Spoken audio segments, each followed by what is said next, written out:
नमस्कार दोस्तों, मैं सुप्रिया स्वागत करती हूँ आपका डिकोड एग्जाम की डेली करंट अफेयर की क्लास में। दोस्तों, आज हम अपनी करंट अफेयर की क्लास में डिस्कस करेंगे 28 अप्रैल 28 अप्रैल से रिलेटेड करंट अफेयर को। तो चलिए जल्दी से आप सभी लोग सेशन से जुड़ जाइए। सेशन को आप सभी लोग शेयर करें और जैसा कि मैं उम्मीद कर रही हूँ आप सभी लोग बहुत ही अच्छे से होंगे। और जैसा कि अब जल्दी मई भी आने वाला है और जो लोग यूपी पीसीएस की तैयारी कर रहे होंगे उनके लिए वो दिन दूर नहीं है जब आप एग्जामिनेशन हॉल में बैठने वाले हैं। तो उम्मीद कर रही हूँ आप सब लोगों ने अपना रिवीजन जो है 1 से 2 बार कर लिया होगा और फिर से आप लोग अपने रिवीजन मूड पे होंगे। बस इसी तरीके से अपनी तैयारी को स्टार्ट रखिए और अपने रिवीजन को जो है करते रहिए। चलिए आते हैं अपने सेशन पे, स्टार्ट करते हैं अपनी क्लास को। और उसके पहले कहना चाहूंगी कि जल्दी से चैनल को सब्सक्राइब कर लीजिए और बेल आइकन को प्रेस कर लीजिए। इससे आपको चैनल से रिलेटेड हर क्लास की वीडियो का प्रॉपर नोटिफिकेशन मिलेगा और आपकी कोई भी क्लास मिस नहीं होगी। आइए स्टार्ट करते हैं अपनी क्लास दोस्तों। और आज की क्लास में हमारा सबसे पहला प्रश्न है कि प्रतिष्ठित सिडनी क्रिकेट ग्राउंड में किस भारतीय खिलाड़ी के नाम पर एक गेट का अनावरण किया गया है। तो जैसा कि आप सभी लोग को पता है कि सिडनी क्रिकेट ग्राउंड जो है ये ऑस्ट्रेलिया में स्थित है और यहाँ पे जो कहा जाता है ना क्रिकेट का जादूगर जिन्हें कहा जाता है उन्हीं के नाम पर एक गेट का अनावरण किया गया है दोस्तों। तो इतने से समझ गए होंगे क्रिकेट के जादूगर कौन दोस्तों, सचिन तेंदुलकर। तो उन्हीं के नाम से सिडनी क्रिकेट ग्राउंड में एक गेट का अनावरण किया गया है। उनके जो 50वें जन्मदिन पर ये एक उपहार था। 24 अप्रैल को उनका जन्म दिवस मनाया गया था और उनके 50वें जन्मदिन पर उन्हीं के सम्मान में जो ऑस्ट्रेलिया का प्रतिष्ठित सिडनी क्रिकेट ग्राउंड है वहां पे उनके नाम का एक गेट का अनावरण किया गया। ठीक है, किसके दोस्तों, महान क्रिकेटर सचिन तेंदुलकर के नाम पर। यहाँ पे दोस्तों इस सिडनी जो है क्रिकेट ग्राउंड कहा जाता है ये उनका जो है काफी पसंदीदा क्रिकेट ग्राउंड है सचिन तेंदुलकर का। और उन्होंने 2004 में जो है जो टेस्ट मैच खेला था उसमें 241 रन के जो है उन्होंने पारी खेली थी और इसी टेस्ट सीरीज में उन्होंने जो है 3 शतक सहित 785 रन जो है वो बनाए थे। ठीक है, 2004 की ये बात हो रही है। तो ध्यान रखिएगा सिडनी क्रिकेट ग्राउंड दोस्तों ये ऑस्ट्रेलिया में है और यहाँ पे जो है यहाँ पे सचिन तेंदुलकर के नाम पे एक जो है गेट का अनावरण किया गया। अगला प्रश्न है दोस्तों की रक्षा अनुसंधान और विकास संगठन उद्योग अकादमी उत्कृष्टता केंद्र का उद्घाटन कहाँ किया गया। ध्यान रखिएगा डीआरडीओ उद्योग अकादमी उत्कृष्टता केंद्र का उद्घाटन किस आईआईटी संस्था में किया गया है। ऑप्शन ये आपसे पूछ रहा है। देखिए जब भी मैं क्वेश्चंस को रीड क्या करूं तो कोशिश क्या करिए साथ में आंसर देने के लिए वीडियो को पॉज करिए साथ में आंसर दीजिए। तो दोस्तों इसका जो करेक्ट आंसर है वो है ए आईआईटी हैदराबाद। ठीक है, यहाँ पे डीआरडीओ यानी कि रक्षा अनुसंधान और विकास संगठन उद्योग अकादमी उत्कृष्टता केंद्र का उद्घाटन दोस्तों कहाँ किया गया, तो भारतीय प्रौद्योगिकी संस्थान हैदराबाद में किया गया। ठीक है, ध्यान रखिएगा देश में इस तरह की सबसे बड़ी सुविधा ये मानी जाती है और इसका जो उद्घाटन दोस्तों किया गया है वो डीआरडीओ के जो वर्तमान अध्यक्ष है डॉक्टर समीर वी कामत। ध्यान रखिएगा डीआरडीओ के अध्यक्ष हैं समीर वी कामत ने तेलंगाना के संगारेड्डी में आईआईटी हैदराबाद के परिसर में इस सुविधा का उद्घाटन किया है। तो ध्यान रखिएगा ये जो रक्षा अनुसंधान और विकास संगठन उद्योग अकादमी उत्कृष्टता केंद्र की जो स्थापना की गई है वो आईआईटी हैदराबाद में किया गया है। और ध्यान रखिएगा यहाँ पे जो है इसका जो उद्घाटन किया गया है वो डीआरडीओ के जो अध्यक्ष है डॉक्टर समीर वी कामत के द्वारा किया गया। ठीक है, तो ये तेलंगाना के संगारेड्डी में जो है ये आईआईटी हैदराबाद स्थित है, इस चीज का भी विशेष ध्यान रखिएगा। आइए अगले प्रश्न की तरफ दोस्तों बढ़ते हैं कि हाल ही में किसे, ठीक है, मिक्स्ड मार्शल आर्ट फेडरेशन के अध्यक्ष के रूप में नियुक्त किया गया है। ठीक है, तो यहाँ पे ध्यान रखिएगा तो ये ध्यान जो है एमएमए फेडरेशन के अध्यक्ष के रूप में किसे नियुक्त किया गया दोस्तों, ये किया गया है बी महावीर सिंह फोगाट को जो है यहाँ पे एमएमए फेडरेशन का अध्यक्ष नियुक्त किया गया है। एमएमए क्या है दोस्तों, ये ध्यान रखिएगा ये एक मिक्स्ड मार्शल आर्ट है। ठीक है, और इस मिक्स्ड मार्शल आर्ट को बढ़ावा देने के लिए महावीर सिंह फोगाट को इस फेडरेशन का अध्यक्ष नियुक्त किया गया है। अगर बात करें कि ये फोगाट जो है ये अपने अध्यक्ष पद पर होते हुए क्या क्या कार्य करेंगी, तो अध्यक्ष के रूप में देखिए फोगाट खिलाड़ियों में एक नई प्रतिभा की पहचान करेंगी उनको प्रोत्साहन देंगी, और साथ ही साथ देखा जाए तो ये जो मिक्स्ड मार्शल आर्ट है उसको विकसित करने और साथ ही साथ उसको प्रचारित करने की दिशा में वो अपना नेतृत्व प्रदान करेंगी। ठीक है, यहाँ पे अगर हम बात करें मिक्स्ड मार्शल आर्ट की, इसका मतलब क्या होता है दोस्तों? मिक्स्ड मतलब जो है कई तरह के जो मार्शल आर्ट होते हैं वो उनका एक तरीके का मिश्रण होता है। इसमें कई तरह के मार्शल आर्ट्स की जो गतिविधियां शामिल होती हैं, जैसे कि बॉक्सिंग होता है, रेसलिंग होता है, ब्राजीलियन जिu-जिट्सु होता है, मुंह थाई होता है, और भी अन्य तकनीकी जो होती है जो कि मार्शल आर्ट से संबंधित होती है, जो विधियां होती है वो मिक्स्ड आर्ट जो है मिक्स मार्शल आर्ट में वो शामिल होती हैं। और इसी चीज को बढ़ावा देने के लिए, ठीक है, और इस क्षेत्र की दिशा में कार्य करने के लिए फोगाट को इसका अध्यक्ष बनाया गया, इस फेडरेशन का अध्यक्ष बनाया गया। ठीक है, आइए दोस्तों अगली तरफ बढ़ते हैं। भारत, अर्मेनिया और किस देश के विदेश मंत्रालयों के बीच पहली त्रिपक्षीय परामर्श एरेवन में हुआ है? तो ये पहले त्रिपक्षीय परामर्श आयोजित किया गया भारत, अर्मेनिया और किस देश के बीच में, किस देश के विदेश मंत्रालयों के बीच में?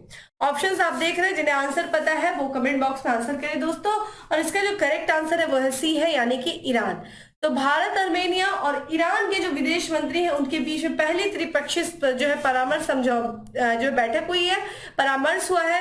इस बैठक के दौरान बहुत सारे कार्य भी किए गए हैं। इस मीटिंग में देखा जाए ये जो भारत, अर्मेनिया और ईरान के जो विदेश मंत्री हैं उनकी जो पहली त्रिपक्षीय बैठक हुई थी उसमें देखिए किन किन लोगों ने, इन देशों के प्रतिनिधियों ने भाग लिया। तो यहाँ पे मीटिंग में ध्यान रखिएगा, मदस्कन साफरान अर्मेनिया के उप विदेश मंत्री हैं, ठीक है। सैयद रसूल मुसावी ये ईरान के जो है विदेश मंत्री के सहायक है। वहीं देखा जाए जेपी सिंह जो कि भारत के विदेश मंत्री जो है मंत्रालय के ये संयुक्त सचिव हैं। तो इस तरीके से देखा जाए इन तीनों देशों के प्रतिनिधियों ने इस बैठक में भाग लिया है। इस बैठक के दौरान ध्यान रखिएगा एक सबसे महत्वपूर्ण चीज की चर्चा की गई है, वो थी दोस्तों अंतरराष्ट्रीय उत्तर दक्षिण वाहन मार्ग, ठीक है, नॉर्थ साउथ ट्रांसपोर्ट कॉरिडोर के भी बारे में इसमें बात किया गया है, ठीक है। किसके किसके बीच में है ये? तो भारत, ईरान और जब ये अर्मेनिया की बैठक थी, त्रिपक्षीय बैठक, उसमें इस कॉरिडोर के भी बारे में बात किया गया है। अगर हम बात करें नॉर्थ साउथ ट्रांसपोर्ट कॉरिडोर की दोस्तों, तो ये एक फ्रेट कॉरिडोर होगा जो कि किन किन देशों को जोड़ रहा है, ये आपके लिए इंपॉर्टेंट है। तो इंटरनेशनल नॉर्थ साउथ जो ट्रांसपोर्ट कॉरिडोर है वो भारत, ईरान और रूस को जोड़ता है, जैसे कि आप यहाँ पे देख सकते हैं ये कॉरिडोर है, ठीक है। तो यहाँ पे जो है ये कॉरिडोर है, ये रेड लाइन आप ध्यान रखिएगा, यही इस कॉरिडोर का है, ठीक है। रशिया को ईरान से और किससे दोस्तों, आप इंडिया से जोड़ा है, ठीक है। यहाँ पे बात करें ये मुंबई से मॉस्को तक माल ले जाने के समय, और इस कॉरिडोर से क्या होता है दोस्तों, किस उद्देश्य से इस कॉरिडोर को बनाया गया? तो ये जो व्यापार होता है भारत और रशिया के बीच में, उस व्यापार की समय सीमा और साथ ही साथ उसकी लागत को कम करने के लिए इस कॉरिडोर को बनाया गया। इस कॉरिडोर के लिए दोस्तों जो समझौता हुआ था वो पहले से ही 2002 में रूस, ईरान और भारत द्वारा हस्ताक्षर किए गए थे, और तब से इसका जो है ये विस्तार किया जा रहा है। अर्मेनिया की दोस्तों बात करें, भारत और अर्मेनिया के बीच में एक कूटनीतिक संबंध है जो कि बहुत साल पुराना है, और 2022 में इन दोनों देशों ने ही देखा जाए अपनी 30वीं जो है वर्षगांठ मनाई है अपने द्विपक्षीय कूटनीतिक संबंधों की। चलिए अब आपको ये बताइए कि अर्मेनिया जो कंट्री, आज मैं आपको देती हूँ देश से मैप से रिलेटेड क्वेश्चन, कि अर्मेनिया जो कंट्री है ये किस कॉन्टिनेंट में मिलती है, किस कॉन्टिनेंट से संबंधित है, इसका कैपिटल क्या है, इसकी करेंसी क्या है, इसके जो शासनाध्यक्ष है वो कौन है, और ये किन किन कंट्रीज से, अगर ये बाउंड्री शेयर करती है किसी कंट्री से या फिर इसकी कोई सामुद्रिक सीमा है, तो आप मुझे कमेंट बॉक्स में आंसर करें, पूरा एटलस से संबंधित इस अर्मेनिया के बारे में मुझे बताएं। अगला प्रश्न है दोस्तों की केंद्रीय मंत्री सोनोवाल ने किस राज्य में नौवहन मंत्रालय की प्रौद्योगिकी शाखा का उद्घाटन किया है? ठीक है, तो ध्यान रखिएगा केंद्रीय मंत्री सोनोवाल ने किस राज्य में नौवहन मंत्रालय के प्रौद्योगिकी शाखा का उद्घाटन किया? ऑप्शंस आप देख रहे हैं दोस्तों, और इसका जो करेक्ट आंसर है वो है डी, तमिलनाडु, ठीक है। D is the correct answer, Tamil Nadu में। तो केंद्रीय पत्तन, पोत, परिवहन और जलमार्ग मंत्री है, ठीक है, सर्बानंद सोनोवाल। उन्होंने भारतीय प्रौद्योगिकी संस्थान मद्रास में राष्ट्रीय प्रौद्योगिकी केंद्र का उद्घाटन किया है। तो ध्यान रखिएगा यहाँ पे जो राष्ट्रीय प्रौद्योगिकी केंद्र का जो उद्घाटन किया गया है दोस्तों, वो किया गया है आईआईटी मद्रास में किया गया है। राष्ट्रीय प्रौद्योगिकी जो है केंद्र की बात करें तो केंद्र क्षेत्र में, ठीक है, मेक इन इंडिया तकनीकी संस्थान जो है समाधानों में ये सक्षम होगा, ठीक है। इसमें देखा जाए तो ये केंद्र जो है एक तरीके से विश्व स्तरीय, ठीक है, विश्व स्तरीय बहुकार्यात्मक समुद्री प्रयोगशालाओं को शामिल करने के लिए जलवायु परिवर्तन और मरीन रोबोटिक्स जैसे क्षेत्रों में, ठीक है, ये जो है प्रौद्योगिकी केंद्र जो है वो एक अपना विस्तार करेगा। निकट भविष्य में भी देखा जाए तो एक जो है समुद्री नवाचार केंद्र की भी स्थापना का विचार किया जा रहा है, ठीक है, कि आगे चल करके भविष्य में ये समुद्री नवाचार केंद्र की जो है स्थापना की जाएगी। और इस केंद्र का उद्देश्य क्या होगा, चूंकि समुद्री नवाचार यानी कि जो ओशन क्षेत्र है उसमें इनोवेशन का कार्य होगा, रिसर्च होंगे, तो यहाँ पे जो समुद्री सेक्टर के लिए जो अनुसंधान यानी कि रिसर्च और डेवलपमेंट की सुविधा जो है ये इस केंद्र में, ये इस सेंटर में प्रोवाइड की जाएगी। रिसर्च का कार्य किया जाएगा जिससे कि उस क्षेत्र का विकास किया जा सके, उसको बढ़ावा दिया जा सके। तो आगे भविष्य में समुद्री नवाचार केंद्र की भी स्थापना का विचार किया जा रहा है, ठीक है। तो हमने क्या देखा दोस्तों कि ये IIT मद्रास में राष्ट्रीय प्रौद्योगिकी केंद्र का उद्घाटन किया गया। अगला प्रश्न है दोस्तों कि कौन सा देश भारत का सबसे बड़ा तेल आपूर्तिकर्ता बना है। तो ये तेल आपूर्तिकर्ता देश देखिए कौन बन गया दोस्तों, रूस। देखा जाए तो बहुत ही एक जो अंतरराष्ट्रीय दबाव के बावजूद लगातार जो है जब भारत जो है यूक्रेन का और जो है रशिया का जब वार शुरू हुआ उसके बाद से भारत पे लगातार दबाव बना कि किसी तरीके से भारत जो है रशिया के विपक्ष में बोले या उससे दूरी बनाए। लेकिन बावजूद इन सब के भी हमने ये देखा इस दौरान जो है 22-23 के जो वित्तीय वर्ष था उसमें भारत और रशिया के बीच में जो व्यापार संबंध है वो और मजबूत होते दिखाई दिए हैं। तो यहाँ पे जो है फरवरी की बात करें दोस्तों तो कच्चे तेल का सबसे बड़ा आपूर्तिकर्ता देश भारत के लिए बन गया दोस्तों, कौन, रूस बन गया है। और रूस ने देखा जाए 33.5 अरब डॉलर के कच्चे तेल का आयात किया है रूस से, किसने, भारत ने। अगर हम देखें दूसरे स्थान पे कौन सा देश है दोस्तों तो ये सऊदी अरब है, ठीक है, जहां से भारत ने 23 अरब डॉलर का, वही इराक ने 20.3 अरब डॉलर का जो है आयात किया है। देखिए अप्रैल से लेकर के फरवरी तक की, यानी कि पिछले अप्रैल से लेकर के इस फरवरी तक की बात किया जाए तो इस अवधि के दौरान देखा जाए भारत ने रूस से तेल का आयात जो है 27 अरब जो है डॉलर से तेजी से वृद्धि हुई है। हमने यही बताया आपको कि बावजूद के जो है इन दोनों देशों के बीच में व्यापार गतिविधियां बढ़ी हैं। रूस की बात करें दोस्तों तो फाइनेंशियल ईयर जो 2023 है उसमें भारत के दूसरे सबसे बड़े कच्चे तेल निर्यातक के रूप में भी स्थान लिया। सऊदी अरब भी हम लोगों ने देखा। संयुक्त अरब अमीरात की बात करें दोस्तों, सऊदी अरब हो गया, संयुक्त अरब अमीरात या अमेरिका, कुवैत, ये भी अन्य जो है देश निर्यातक के रूप में शामिल है जो भारत को कच्चे तेल का निर्यात करते हैं। बात करें फरवरी में दोस्तों तो रूस जो है अग्रणी तेल निर्यातक बन रहा है। रूस से देखा जाए भारत ने जो है रूस से 3.35 अरब डॉलर के कच्चे तेल का आयात किया है, 2.30 अरब सऊदी अरब से, ठीक है, और साथ ही साथ देखा जाए इराक से जो है इस तरह से इसने ये तेल का आयात किया। बेसिकली देखा जाए सबसे बड़ा तेल आपूर्तिकर्ता देश जो बना है वो भारत बना है। डेटा आपके लिए इंपॉर्टेंट नहीं है, आपसे डेटा नहीं पूछेगा, ये क्रम पूछ सकता है कि पहले नंबर पे कौन है, दूसरे नंबर पे कौन है, तो क्रम आपको ध्यान में रखना है, ठीक है। आइए दोस्तों अगले प्रश्न की तरफ बढ़ते हैं। 24 अप्रैल 2023 को, ठीक है, मोहम्मद शहाबुद्दीन ने निम्नलिखित में से किस देश के 22वें राष्ट्रपति के रूप में शपथ लिया। तो 24 अप्रैल का दिन हमारे लिए और भी इंपॉर्टेंट है, पंचायती राज दिवस मनाते हैं। और इसी दिन बांग्लादेश में नए राष्ट्रपति नियुक्त किए गए जो कि वहां पे क्रम में 22वें हैं। तो ये बांग्लादेश के नए राष्ट्रपति बनाए गए हैं मोहम्मद शहाबुद्दीन। आइए इनके बारे में बात करते हैं। तो ध्यान रखिएगा ये जो बांग्लादेश की राजधानी है ढाका, वहां पे इन्होंने राष्ट्रपति के रूप में जो शपथ लिया, किन्होंने, मोहम्मद शहाबुद्दीन। तो मोहम्मद शहाबुद्दीन बांग्लादेश के नए राष्ट्रपति बने हैं और क्रम देखा जाए तो इन्होंने जो है ये 22वें नंबर के हैं।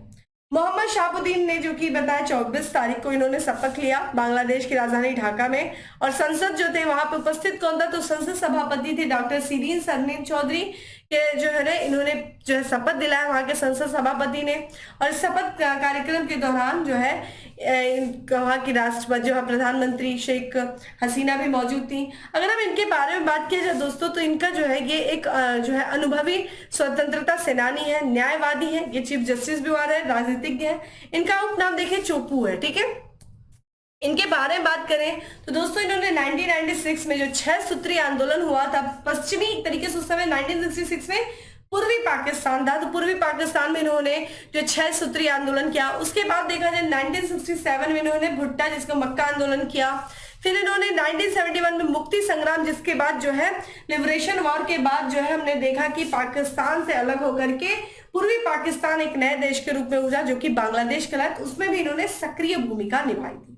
ठीक है, तो ध्यान रखिएगा बांग्लादेश के नए जो है प्रधानमंत्री, माफ करिएगा, जो राष्ट्रपति बने हैं वो बने मोहम्मद शहाबुद्दीन। कमेंट बॉक्स में आंसर करिए इन्होंने किसका स्थान लिया है, इसके पूर्व पहले कौन से जो है वहां पे राष्ट्रपति थे। आइए बात कर लेते हैं। बांग्लादेश दोस्तों राजधानी क्या है, ढाका है। यहाँ की जो प्रधानमंत्री वो है शेख हसीना, और टका जो है वो बांग्लादेशी मुद्रा है। ठीक है, तो यहाँ पे मुद्रा क्या है, बांग्लादेशी टका जो है वो यहाँ की मुद्रा है, करेंसी है। ठीक है, अगले प्रश्न की तरफ बढ़ते हैं दोस्तों, जो कि पंचायती राज से संबंधित है। पंचायती राज्य मंत्रालय और मध्य प्रदेश सरकार के सहयोग से 24 अप्रैल 2023 को किस शहर में राष्ट्रीय पंचायती राज्य दिवस मनाया गया? तो किस शहर में दोस्तों राष्ट्रीय पंचायती राज्य दिवस मनाया गया? ये मनाया गया है मध्य प्रदेश के रीवा में। ठीक है, तो ध्यान रखिएगा, जैसा कि हमें पता है हम लोगों ने 24 अप्रैल को पंचायती राज दिवस मनाया, और यहाँ पे 24 अप्रैल को ही दोस्तों पंचायती राज मंत्रालय और मध्य प्रदेश की सरकार ने राष्ट्रीय पंचायती राज दिवस जो है वो मनाया। कहाँ मनाया? मध्य प्रदेश के रीवा में मनाया। जैसा कि आपको पता है 24 अप्रैल को हम राष्ट्रीय पंचायती राज दिवस मनाते। क्यों मनाते दोस्तों? क्योंकि 24 अप्रैल की बात करें दोस्तों कब, 1992 की, इस समय 73rd कॉन्स्टिट्यूशनल अमेंडमेंट हुआ था, और 73rd कॉन्स्टिट्यूशनल अमेंडमेंट ने पंचायती राज व्यवस्था को संवैधानिक दर्जा प्रदान किया था, जिस उपलक्ष्य में हम 24 अप्रैल को जो है हर साल पंचायती राज दिवस के रूप में मनाते हैं। इस दिवस की बात करें दोस्तों तो सबसे पहली बार जो है ये दिवस मनाया गया था सन 2010 में मनाया गया था। ठीक है, अगर हम बात करें पंचायती राज स्तर पर देखा जाए और भी चीजें कार्य की जा रही, जैसे कि सार्वजनिक खरीद के लिए प्रधानमंत्री जी नरेंद्र मोदी जी के द्वारा एक पोर्टल का उद्घाटन किया गया। क्या नाम है दोस्तों? एकीकृत ई ग्राम स्वराज और जीईएम पोर्टल, यानी कि government e market place portal का भी उद्घाटन किया गया प्रधानमंत्री नरेंद्र मोदी जी के द्वारा। ई ग्राम स्वराज और यहाँ पे government e market place portal की बात किया जाए तो इसका एकीकरण का उद्देश्य देखिए क्या है, पंचायतों को ई ग्राम स्वराज प्लेटफॉर्म का लाभ उठाते हुए गवर्नमेंट ई मार्केट प्लेस के माध्यम से अपने सामान और सेवाओं को खरीद करने में सक्षम बनाना। ठीक है, तो एक तरीके से जो है एकदम कहा जाता है ना कि सबसे एक तरीके से निचले स्तर पे जाकर के चीजों को जो है खरीदना, क्या एक तरीके से विकेंद्रीकरण ही तो है। तो हर तबके से चीजों का जो है उनके जो प्रोडक्शन है, उनकी जो चीजें, उनके जो प्रोडक्ट है लोगों तक पहुंच बने, इसके लिए जो है प्रधानमंत्री जी ने ये एकीकृत ई ग्राम स्वराज और इस पोर्टल का उद्घाटन किया था, government e market place portal का। ठीक है, तो हमने क्या देखा दोस्तों, राष्ट्रीय पंचायती राज दिवस जो मनाया गया वो रीवा मध्य प्रदेश में मनाया गया। आइए अगले प्रश्न की बात करते हैं। नेशनल क्वांटम मिशन के तहत कितने करोड़ रुपए मंजूर किए गए हैं? तो देखिए नेशनल क्वांटम मिशन की मंजूरी दी गई है, और इसके तहत कितने करोड़ रुपए की जो है मंजूरी दी गई है। ऑप्शंस आप देख रहे हैं, कमेंट बॉक्स में आंसर करिए दोस्तों, और इसका करेक्ट आंसर है सी, 6000 करोड़ रुपए की। तो अभी हाल ही में देखिए केंद्र सरकार ने नेशनल क्वांटम मिशन को मंजूरी दे दिया है, और ये जो फैसला लिया गया है वो केंद्रीय मंत्रिमंडल की जो बैठक हुई थी उस बैठक के दौरान ये फैसला लिया गया है नेशनल क्वांटम मिशन को मंजूरी देने का। इस क्वांटम मिशन का उद्देश्य क्या होगा दोस्तों? तो क्वांटम प्रौद्योगिकी के नेतृत्व वाले जो आर्थिक विकास है उन विकास में तेजी लाना। इसके तहत देखिए कितने राशि के और कितने वर्षों के लिए जो है कितने वर्षों के लिए इन राशि को मंजूरी दी गई, ये इंपॉर्टेंट है। तो मिशन के तहत ध्यान रखिएगा 2023-24 से लेकर के 2030-31, ये लाइन आपके लिए बहुत इंपॉर्टेंट है। 2023-24 से बोल देगा 2026-27, लेकिन 2023-24 से लेकर के 2030-31 की अवधि के लिए सरकार ने नेशनल क्वांटम मिशन को लागू करने के लिए जो है 6000 करोड़ रुपए की राशि को मंजूरी दिया है। इस जो है मिशन का क्रियान्वयन किस मंत्रालय, किस विभाग के द्वारा किया जाएगा? तो इस मिशन को जो है विज्ञान और प्रौद्योगिकी विभाग के द्वारा क्या किया जाएगा?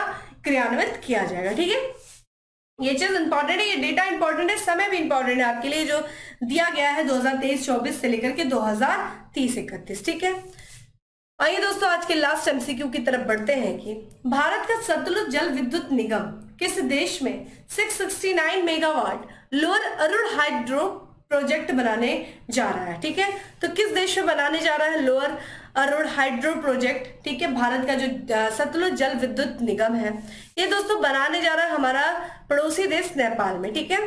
तो नेपाल में देखा जाए जो निवेश बोर्ड है उसने देखिए 669 मेगावाट, ध्यान रखिएगा यहाँ 679 है, ठीक है, यहाँ 669 मेगावाट जो लोअर अरुण जल विद्युत परियोजना है उसके निर्माण के लिए ये भारत का जो सतलुज जल विद्युत निगम है इसमें निवेश के प्रस्ताव को उसने मंजूरी दे दिया है। इस परियोजना के तहत देखिए यहाँ पे 900 मेगावाट का जो अरुण 3 है, 695 मेगावाट का अरुण 4 पन बिजली परियोजना के बाद अरुण नदी पर जो है शुरू की गई ये तीसरी परियोजना होगी जो कि 669 मेगावाट की होगी। तो सतलुज जल विद्युत पर जो है निगम ये नेपाल में जो है इसका निर्माण कर रहा है लोअर अरुण जल विद्युत परियोजना का, ठीक है। तो ये था दोस्तों आज का हमारा 10 MCQ। अब बात करते हैं दोस्तों फैक्ट्स ऑफ द डे की। आज के डेट में हमारा सबसे पहला फैक्ट है कि हाल ही में जिस राज्य की मनामदुरई मिट्टी के बर्तनों को जीआई टैग मिला है, ठीक है, किस राज्य से संबंधित है? तमिलनाडु। तो तमिलनाडु के मनामदुरई मिट्टी के बर्तनों को हाल ही में जीआई टैग प्रदान किया गया है। यहाँ पे देखिए गोल्डन मैन, ये देखिए हाल ही में जिस प्रतिष्ठित गोल्डन मैन पर्यावरण पुरस्कार से सम्मानित किया गया है, किसे किया गया है?